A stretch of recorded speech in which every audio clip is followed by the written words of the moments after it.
आज हम कुछ क्वेश्चंस में रिवैल्यूएशन अकाउंट बनाने की प्रैक्टिस करेंगे।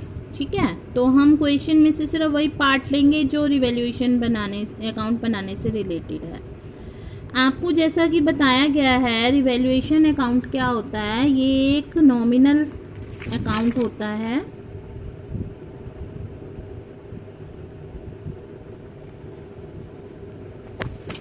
ठीक है, इसके डेबिट में लॉस आता है, क्रेडिट में इनकम आती है। जैसे ये बनाया क्यों जाता है, पहले ये सुन लीजिए। रिवैल्यूएशन अकाउंट एसेट्स और लायबिलिटी के रिवैल्यूएशन के लिए बनाया जाता है, यानी कि पुनर्मूल्यांकन के लिए। जब भी कोई नया पार्टनर आता है बिजनेस में या प्रॉफिट रेशियो चेंज होता है, तो जो पुराने पार्टनर्स हैं उनको ये जानने की उत्सुकता रहती है कि जो उनके एसेट लायबिलिटीज़ हैं उसमें क्या चेंजेस हुए हैं, उनकी वैल्यू में क्या चेंजेस हुए हैं, ताकि उसमें जो होने वाले लाभ और हानि है वो उसको बांट सकें। तो उसके लिए वो बनाते हैं रिवैल्यूएशन अकाउंट। एग्जाम में ये क्वेश्चन आपसे पूछा जा सकता है, रिवैल्यूएशन अकाउंट कैसे बनाया जाता है, किस प्रकार का खाता होता है। तो आप इसका ये 1 मार्क के क्वेश्चन में पूछा जा सकता है। रिवैल्यूएशन अकाउंट का नेचर क्या है, तो नॉमिनल अकाउंट है। ठीक है, डेबिट में लॉस आते हैं, क्रेडिट में इनकम आती है। लॉस क्या होंगे, decrease in value of asset, decrease in value of assets, ये लॉस है। ठीक है, इसी तरह से अगर लाइबिलिटी की वैल्यू इंक्रीज होती है, सिर्फ एसेट्स और लाइबिलिटीज को शो किया जाता है इसमें, increase in value of liabilities. ठीक है, इसी तरह से अगर एसेट की वैल्यू इंक्रीज होगी, increase in value of assets.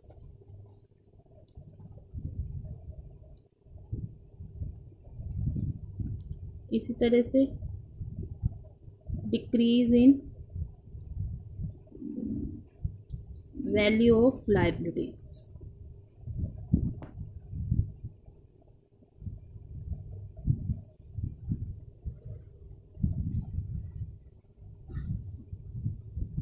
ठीक है,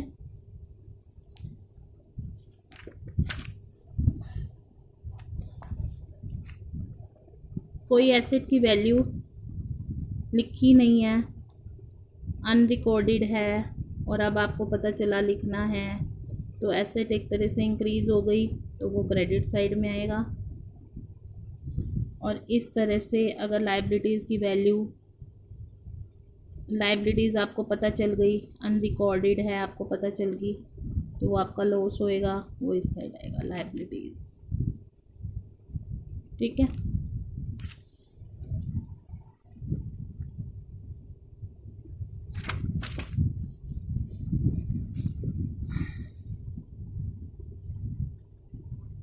इधर का टोटल करेंगे। अगर क्रेडिट साइड का टोटल ज़्यादा है, इसका मतलब आपकी इनकम ज़्यादा है, एक्सपेंस कम है, लॉस कम है, तो क्या आएगा, प्रॉफिट। इसको किस में, ओल्ड पार्टनर ट्रांसफ़र करेंगे, ओल्ड पार्टनर्स कैपिटल अकाउंट,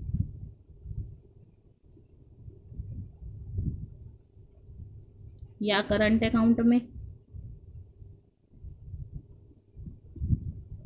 ठीक है, और इसी तरह से अगर क्रेडिट का डेबिट का टोटल ज़्यादा है तो लॉस आएगा, तो वो क्या आएगा,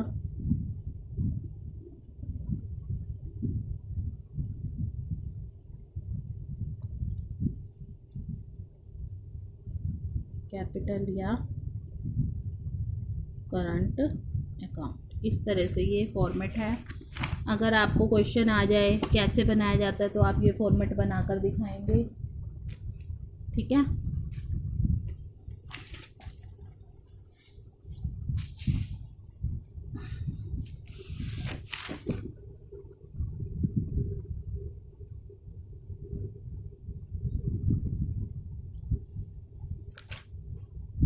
अब हम क्वेश्चन करते हैं। देखो, आप क्वेश्चन की स्टेटमेंट इसी में से देखेंगे, मैं इसको आराम से शो कर रही हूँ, आप इसे देखिए और किस तरह से मैंने करा है वो देखिए और फिर आप खुद से कीजिए।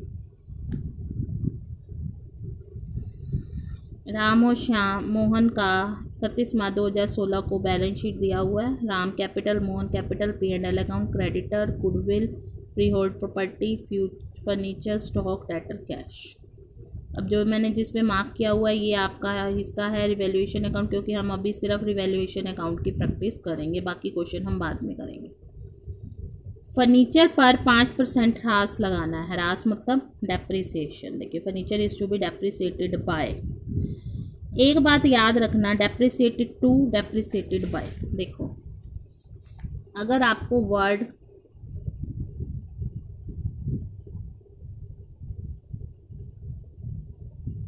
बाय है, रिड्यूस्ड बाय है, इंक्रीज्ड बाय है, या जैसे इंक्रीज्ड टू है, इसमें हम डिफरेंस लेते हैं और इसमें जो से दे रखा है एज इट इज़ लेते हैं। यह भी आपको समझ आएगा। अगर टू वर्ड का यूज़ किया हुआ है तो डिफरेंस लेना है, कंपैरिजन करना है। अब यहाँ बाय है तो सीधा आप फर्नीचर पर डेप्रिसिएशन लगाएंगे। अब हम रिवैल्यूएशन अकाउंट बनाते हैं।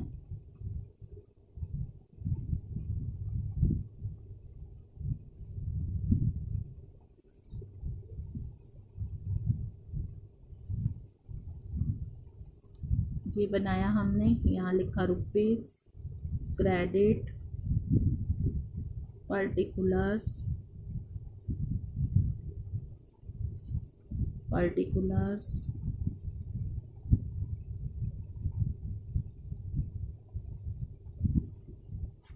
डेबिट।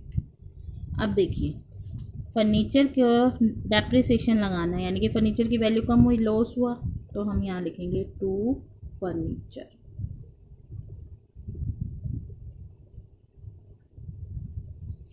कितना है फर्नीचर? फर्नीचर है 9,000, उसका 5%, तो 9,000 का 5% कितना होता है? 450। अब इसकी जर्नल एंट्री करना होगा तो कैसे करेंगे? Revaluation account debit to furniture, ये इसकी जर्नल एंट्री हो जाएगी। ठीक है, 450।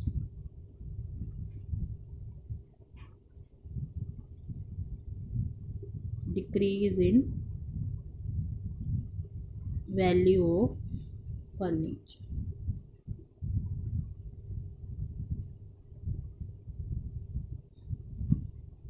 ठीक है, नेक्स्ट देखो, स्टॉक का पुनर्मूल्यांकन 15,750 पर किया गया, यानी कि ये नई वैल्यू है, पुरानी वैल्यू क्या है? 18,000।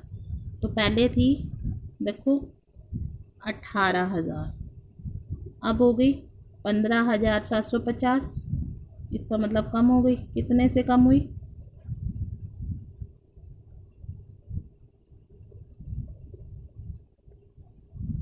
तो 2,250 से वैल्यू कम हो गई। यहाँ लिखेंगे टू स्टॉक। जितने से वैल्यू कम होती है ना बेटा वो लिखते हैं। ठीक है, इसकी अब यहाँ पर देखिए मैं इसको इकट्ठा एक ही एंट्री में कर देती हूँ। यहाँ टू स्टॉक कर दूंगी, इकट्ठे सारे लिख देते हैं। 2700 यहाँ आ जाएगा। ठीक है, तो इस तरह से ये एंट्री इकट्ठी हो गई। अब देखिए और कुछ नहीं है इसके अंदर, 2 ही पॉइंट थे। तो अब इसके बाद ये देखिए डेबिट का टोटल ज़्यादा है तो यहाँ लॉस आ जाएगा।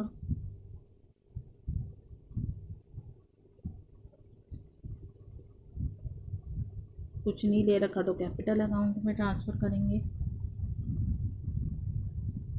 अब ये देखिए कौन है ये, राम और मोहन किस रेशो में बांटते हैं? 2:1, तो 2:1 में बांटेंगे। पुराने साझेदारी बांटते हैं, नया का कोई मतलब नहीं होता। तो यहाँ 2700 आ जाएगा।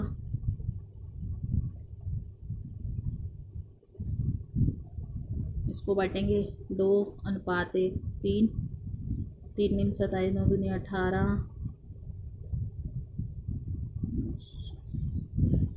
ठीक है, इसकी एंट्री क्या होएगी?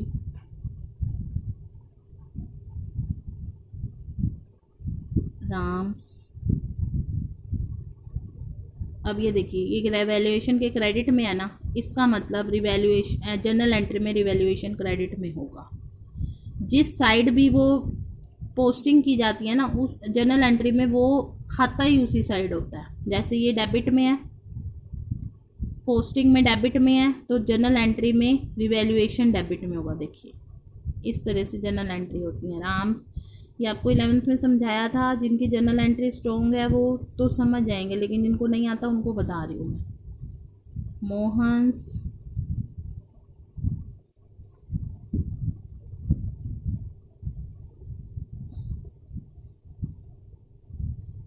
टू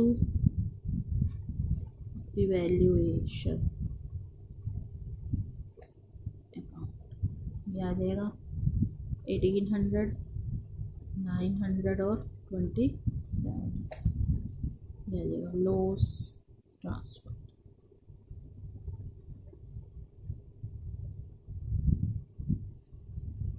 तो इस तरह से हमने ये कर लिया।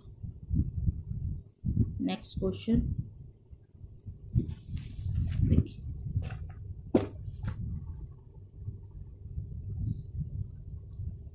इसमें भी हमने ये अलग बनाने, हम सिर्फ रिवैल्यूएशन के पॉइंट ऑफ व्यू से देखेंगे। ए और बी 3:1 के अनुपात में लाभ बांटते हुए साझेदार हैं। उनका स्थिति विवरण, creditor 18,000, profit and loss account cash दे रखा है, डेटर्स पर प्रोविज़न बना रखा है 3500, स्टॉक है 20,000। ये प्रोविज़न इधर भी दिया हो सकता है, इधर भी दिया हो सकता है, आप कंफ्यूज मत हो ना।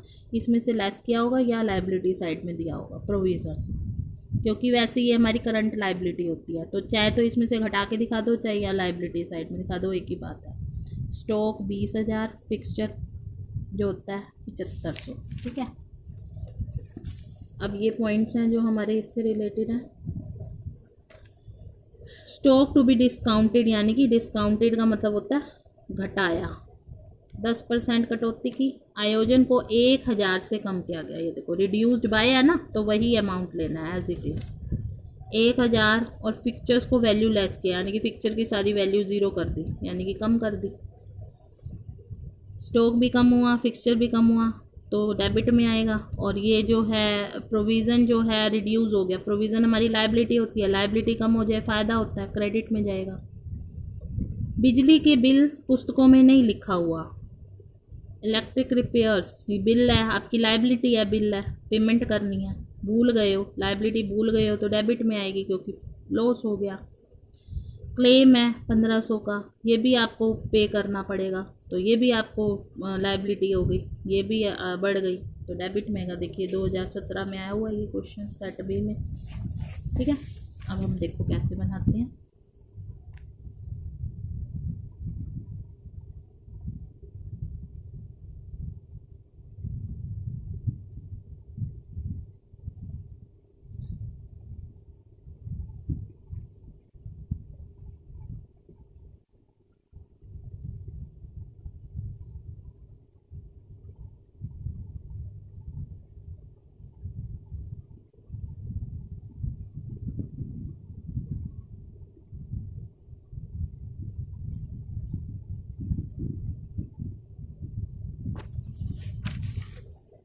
स्टॉक 10% कम किया गया। देखो स्टॉक की वैल्यू कितनी है, 20,000, 20,000 है ना, 10% घटाओ, 10% ही घटाना है, तो टू स्टॉक आया, 10% कम किया तो 2,000 आ गया।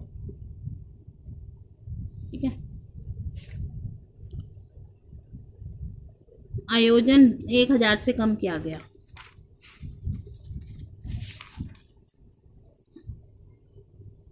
बाय प्रोविज़न, फ़ायदा हो गया आपको 1,000। पहले आप अच्छे से रिवैल्यूएशन अकाउंट की प्रैक्टिस कीजिए, जब ये आ जाएगा फिर हम पूरा क्वेश्चन करेंगे। फिक्सचर का मूल्य जो है शून्य अंक आ गया, यानी कि कम होगी वैल्यू। फिक्सचर 7500 थे, 7500 से वैल्यू कम कर दो। ज़ीरो जब बन गया है तो इसका मतलब क्या है, सारी वैल्यू कम कर दी।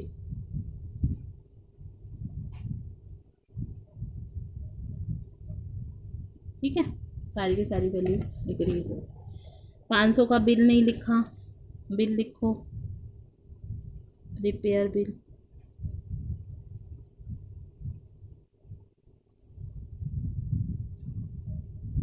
अब एक क्लेम था 1500 का, उसे भुगतान करना है।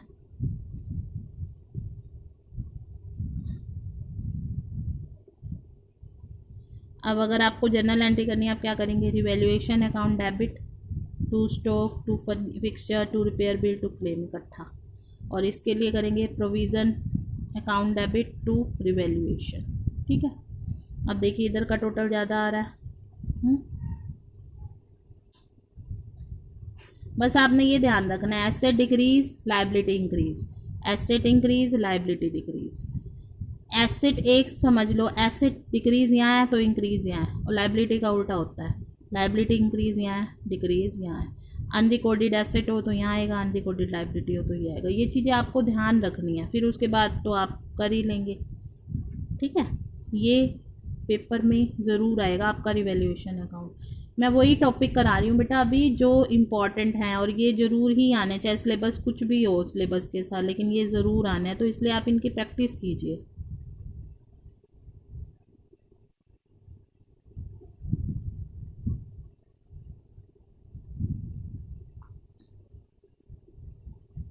ठीक है,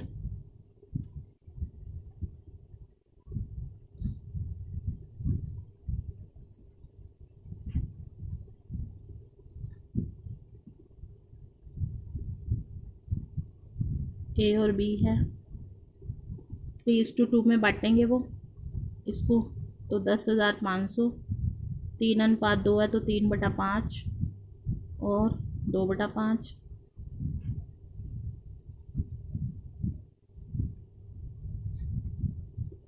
6300 ये आ जाएगा, 4200 में आ जाएगा। तो इस तरह से ये क्वेश्चन कंप्लीट हो गया। मेरे हिसाब से आपको समझ आ गया होगा अच्छे से। ठीक है, और क्वेश्चन देखिए।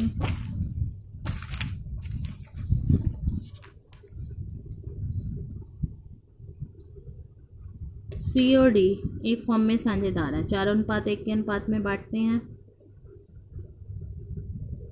ठीक है, ये बैलेंस शीट है, सन्ड्री क्रेडिटर प्रोविज़न। अब देखिए प्रोविज़न इधर लिखा हुआ है, वो कोई बात नहीं, चाहे यहाँ से घटा हो चाहे यहाँ लिखा हो, एक ही बात होती है। आउटस्टैंडिंग सैलरी, जनरल रिजर्व, ये हो गया।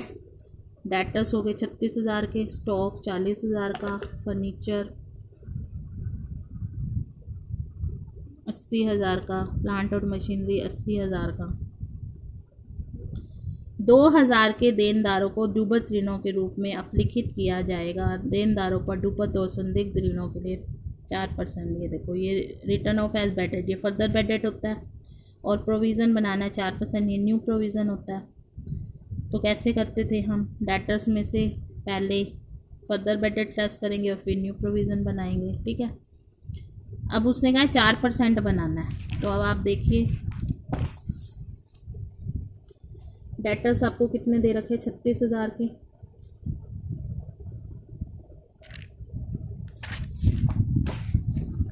ठीक है, इसमें से फर्दर बैड डेट पहले लेस कीजिए, 2,000 का, कितना आ गया, 34,000। अब इस पर न्यू प्रोविज़न बनाएंगे हम। जब बैलेंस शीट है उसमें तो ऐसे ही दिखाना है, इस पर 4% बनाए, 34,000 का 4%,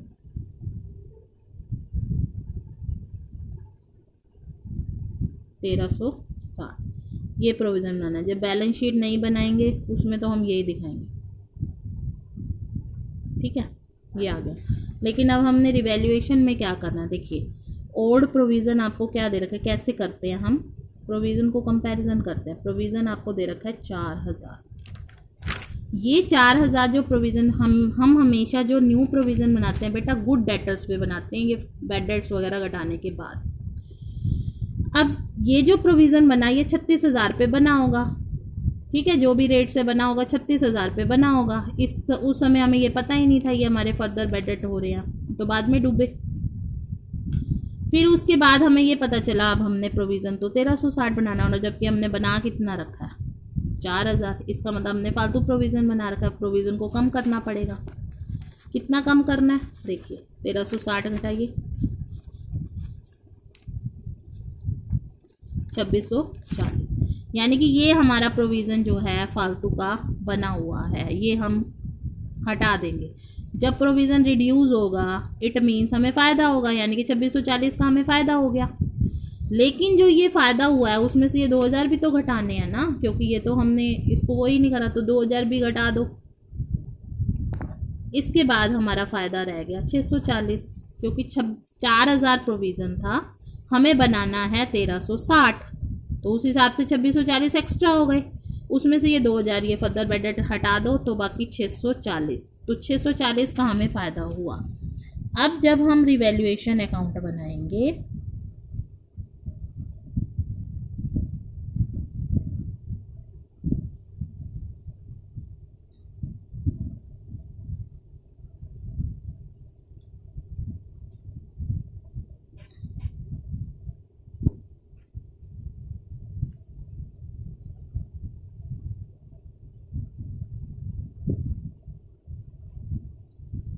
तो यहाँ लिखेंगे बाय प्रोविज़न और लिखेंगे 640।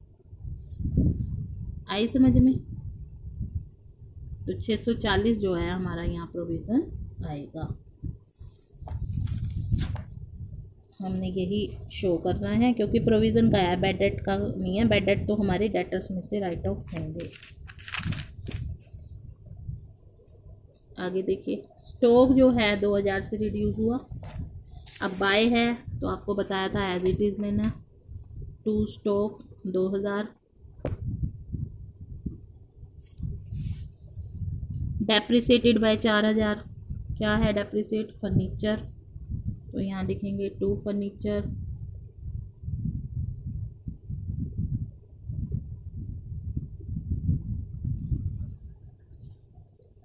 टेन % डेप्रिसिएशन है प्लांट और मशीनरी पर।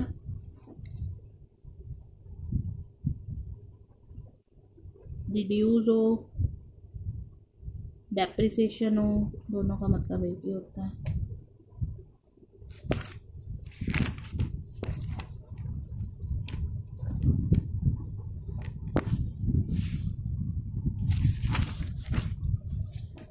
ये प्लांट एंड मशीनरी आपको दे रखी है 80,000, तो 10% कितना हुआ 80,000 का 8,000।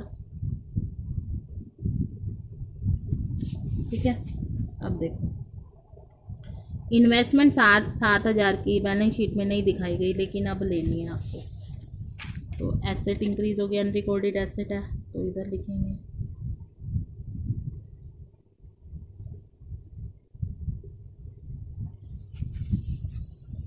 There was an outstanding repair bill of 2300 which will recorded in the books। एक बुक वो था आउटस्टैंडिंग बिल का, जिसको अब रिकॉर्ड किया जाएगा। अब outstanding repair bill it means ये हमारी लाइबिलिटी है, बढ़ गई है। ठीक है,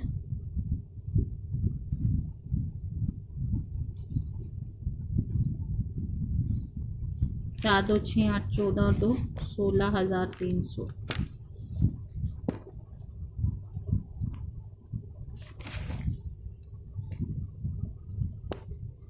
ये लॉस आ जाएगा।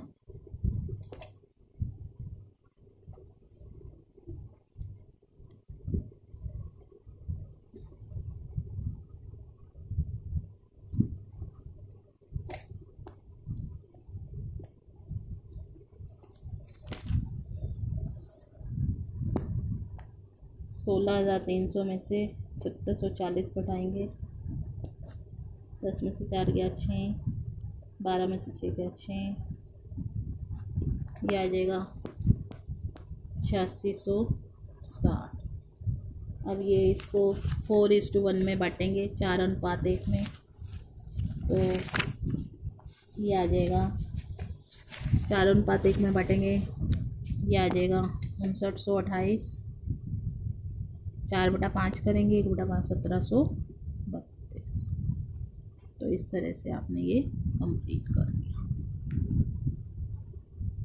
ठीक है, अब एंट्री देखिए, revaluation account debit to stock, to furniture, to plant and machine, to outstanding bill. ये तो सारी एक एंट्री हो गई। अब इधर की एंट्री देखिए, ये जो 640 का है इसमें क्या है देखो, इन्वेस्टमेंट अकाउंट डेबिट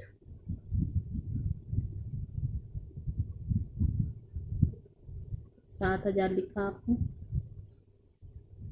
प्रोविज़न कितना था, कितना एक्स्ट्रा था, 2640। ठीक है, 2। अब डेटर्स में से जो लेना है आपको, 2640 में से 2000 ले लिया आपने, ये इसमें से ले लिया, और बाकी किस में जाएगा, रिवैल्यूएशन अकाउंट में 7640।